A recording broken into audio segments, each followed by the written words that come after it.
वज़ीर-ए-आज़म नरेंद्र मोदी ने कहा है कि बिहार के अवाम फिर से एनडीए की सरकार चाहते हैं। मुजफ्फरपुर में रैली से खिताब करते हुए वज़ीर-ए-आज़म नरेंद्र मोदी ने कहा, जिन लोगों को छठ पूजा को गाली दी, उन्हें सबक सिखाना चाहिए। बिहार ऐसे लोगों को कभी माफ़ नहीं करेगा। बिहार के फ़ख्र को और बढ़ाना चाहिए।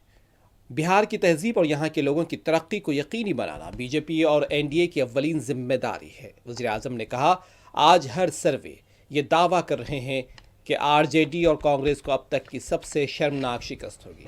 तमाम सर्वे एनडीए की शानदार कामयाबी की ही पेशकयासी कर रहे हैं। हर सर्वे में एक बात खुलकर सामने आ रही है, इस चुनाव में आरजेडी कांग्रेस की अब तक की सबसे बड़ी हार होने जा रही है। सारे सर्वे बता रहे हैं और सारे सर्वे ये भी बता रहे हैं कि इस चुनाव में एनडीए की सबसे बड़ी जीत होने वाली है। और इसी चुनाव में आरजेडी कांग्रेस को अब तक की सबसे कम सीटें मिलने वाली है।